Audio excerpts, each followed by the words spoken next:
Hello everyone. Today I'm going to start with telling you a little bit about what this is. So I'm a very curious person, always have been. In fact, by the end of high school, my curiosity led me to develop this handwritten book of questions, where I would ask everyone in my life from. It started off with a couple hundred questions, and today it sits at around 3,000, not all included in this book. I ask some neutral topics like what's your favorite pie flavor or vegetable, and I go more in depth into what is more difficult, being rejected or rejecting somebody,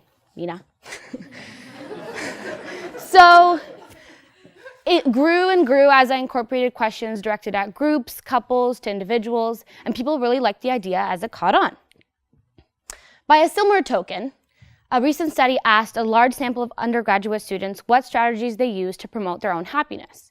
And unsurprisingly, the most common one is talking to your friends or social affiliation, compared to other strategies like self-reflection or exercise. I relate to this on an anecdotal level. Students enjoy and rely on social interactions so much, including those fostered by my question book, that I would be invited to events where I would know one or two people on the sole basis of asking questions, including a Secret Santa party I wasn't in the circle of.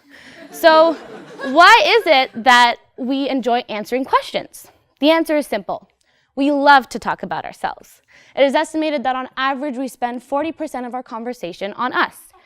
Even infants as young as 9 months of age begin to point out parts of their environment they think is important for you to notice, which indicates that we like to talk about ourselves from a very young age. We're wired to do so.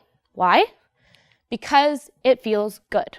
Researchers from Harvard University examined the brain activity that occurs while we talk about ourselves using functional MRI, a form of brain imaging. Compared to when we discuss the traits or opinions of others, when we talk about ourselves, we experience higher activation in our prefrontal cortex, associated with self-related thought, and our reward circuit, comprised of the nucleus accumbens and the VTA. But for the purposes of this presentation, the main thing you need to know about the reward circuit is that it is typically activated when we encounter primary rewards, such as food or sex. This is the first finding that directly links self-disclosure, or talking about yourself, with the activation of the reward circuit and the subsequent release of dopamine, a neurotransmitter highly involved in our perception of pleasure.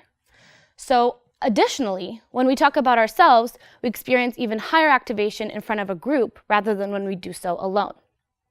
The existence of this reward circuit activation, while we talk about ourselves to a group, implies that it evolved for an adaptive purpose.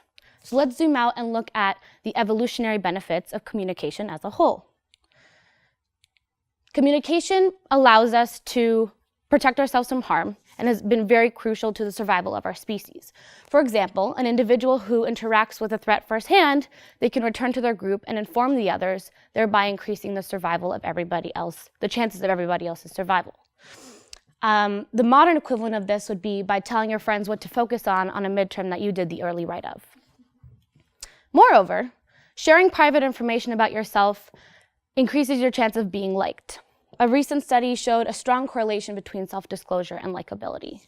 In particular, we prefer interacting with those we initially like, those who share more information about themselves, and particularly personal details. In a conversation, the discloser and the listener share an unspoken agreement alongside their verbal dialogue. First, the discloser expects the listener to respond in an appropriate manner, to respect what they're saying, and to be interested in pursuing a further relationship with them. The rewards of self-disclosure require that these three factors are met in order to encourage a safe space for conversation. So evolutionarily speaking, individuals who are well-liked are more likely to be trusted and shared resources with in their community.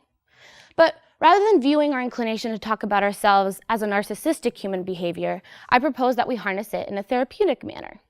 As we've discussed, there are many benefits for self-disclosure, and as such, I suggest that we prompt self-disclosure using questions towards individuals suffering from mental illness.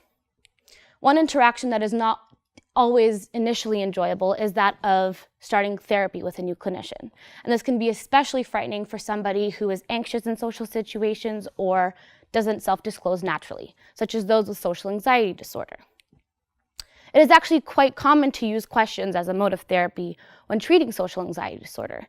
The clinician will start off with relatively neutral topics, such as how their day went, and then slowly integrate questions related to their personal well-being or their current mental health. The right set of questions can really improve social anxiety symptoms. This comfortable pace of asking and answering questions with a hopefully positively responding clinician can show this individual that not all interactions are negative or scary.